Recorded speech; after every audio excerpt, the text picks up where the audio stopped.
नमस्कार, NMF news देख रहे हैं आप। मैं हूं आपके साथ अभिषेक पुंडीर।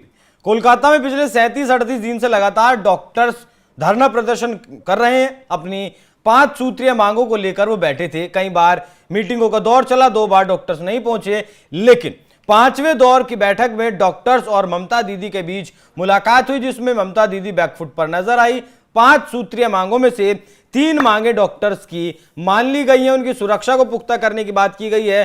पुलिस उपायुक्त को हटाने का भी भरोसा ममता दीदी ने दिया है और हेल्थ मिनिस्ट्री से भी 2 लोगों को हटाने की बात ममता दीदी ने कह दी है।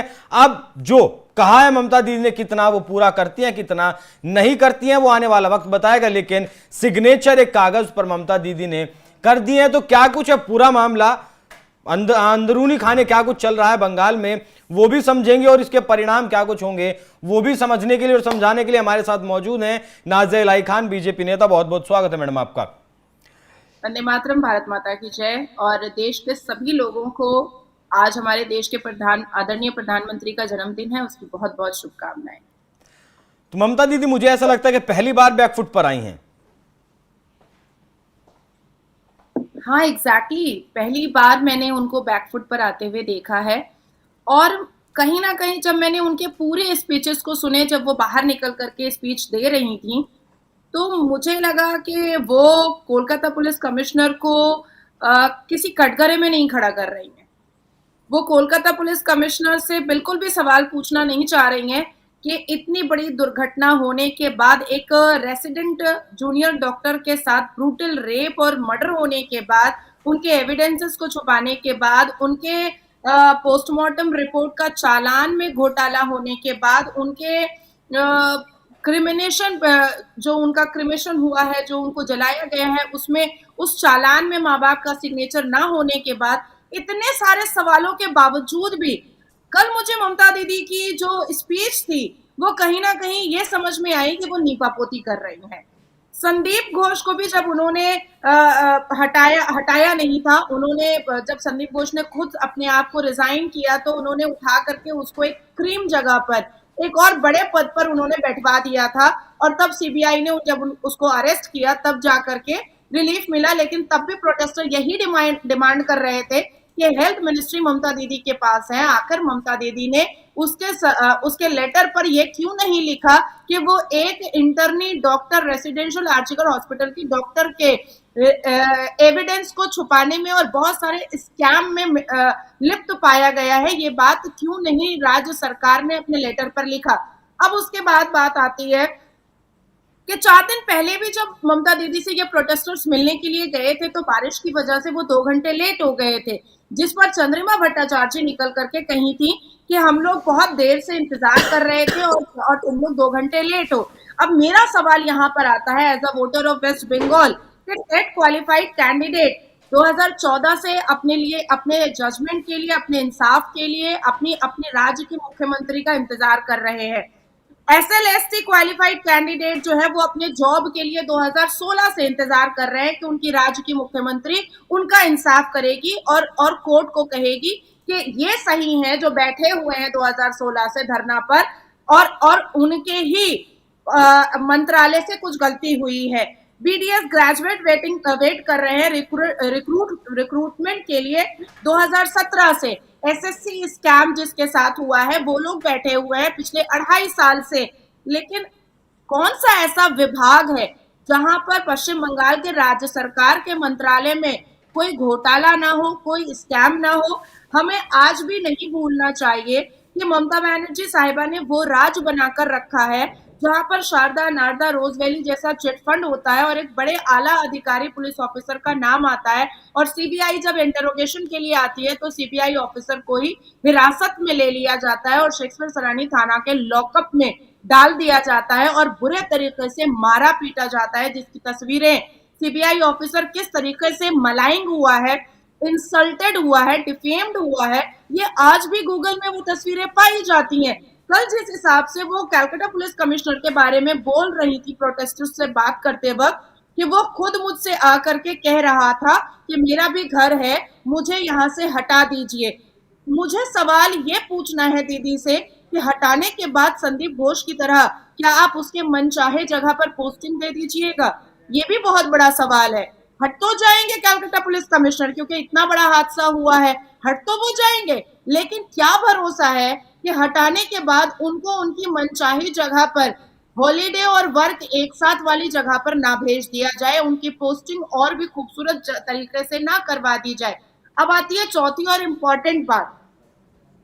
कल एक तरफ प्रोटेस्टर से हमारी मुख्यमंत्री मिलती हैं और दूसरी तरफ टाला पुलिस स्टेशन के ऑफिसर इंचार्ज जो निप्त पाए जाते हैं एविडेंस टैंपर करने में, वैनिश करने में, आरजीकर हॉस्पिटल की डॉक्टर बिटिया के ब्रूटल रेप और मर्डर के मामले में सीबीआई उनको ऑफिसर इंचार्ज को अरेस्ट करती है और पूरा पुलिस प्रशासन, पूरा पुलिस डिपार्टमेंट के बड़े बड़े ऑफिसर उस अक्यूज से मिलने के लिए जाते हैं, उसके परिवार से, और मीडिया को बाइट देते हैं कि हम इनकी फैमिली के साथ हैं।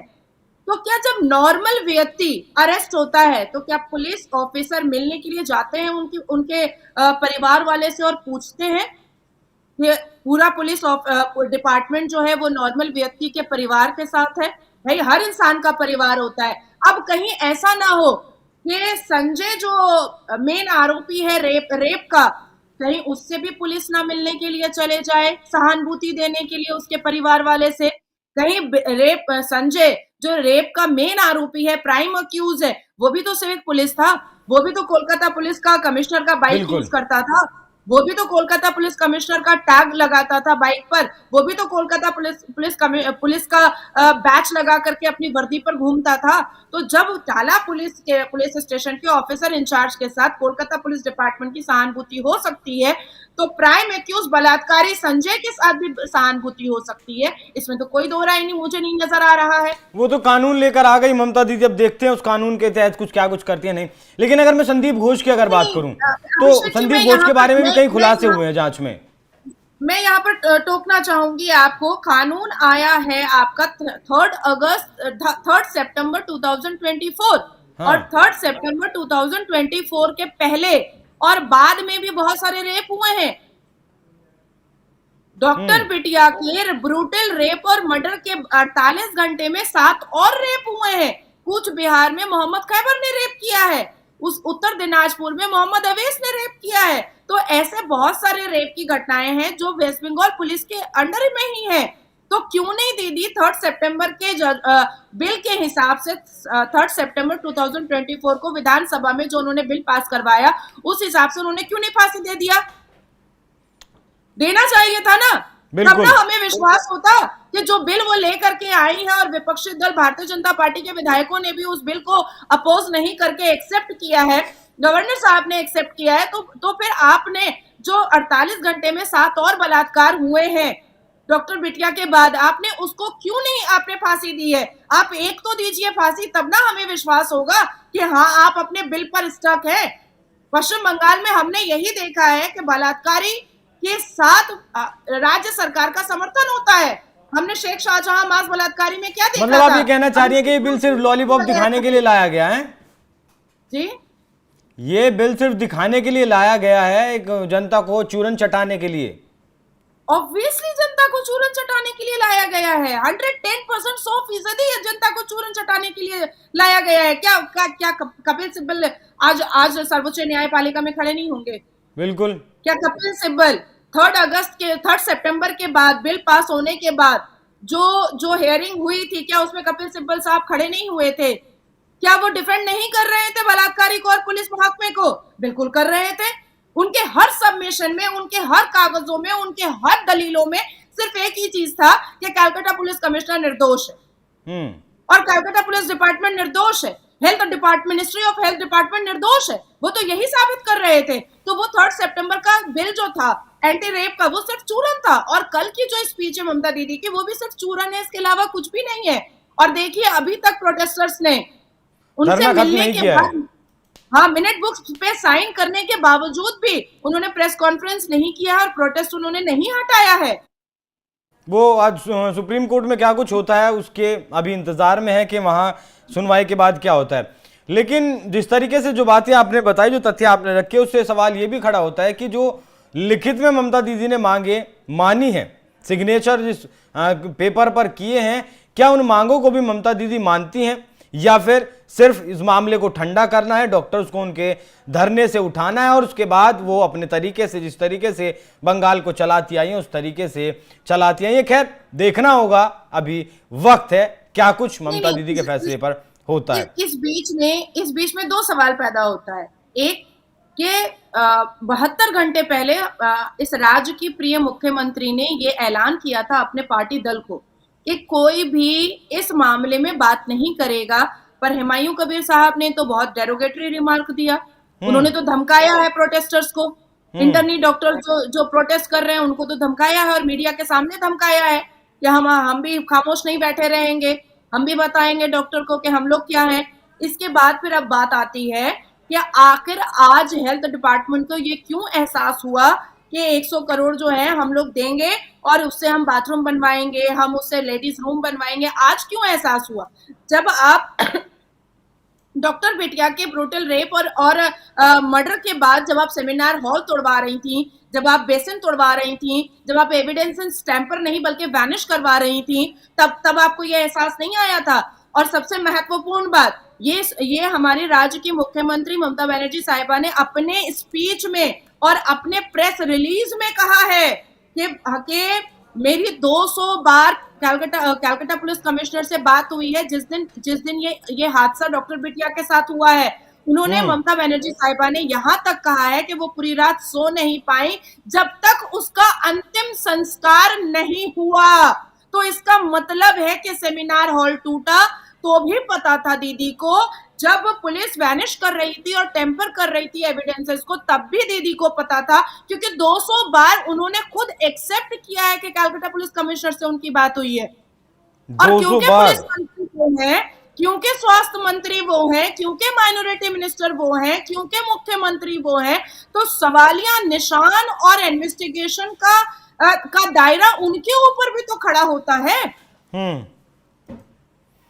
सवालिया निशान तो बहुत हैं, लेकिन जवाब बहुत ज्यादा निकलकर सामने नहीं आ रहे हैं। जो जवाब निकल कर आ रहे हैं वो वक्त के ऊपर डिपेंड है, आने वाले वक्त में वो जवाब फलीभूत होते हैं या नहीं होते हैं। अब देखना होगा डॉक्टर्स जो धरने पर बैठे हैं इतने दिन से, 1 महीने से ज्यादा का वक्त बीत चुका है, उनका ये धरना सफल होता है या नहीं। आपकी इस चर्चा पर क्या कुछ राय कमेंट कर में जरूर बताइएगा। नमस्कार।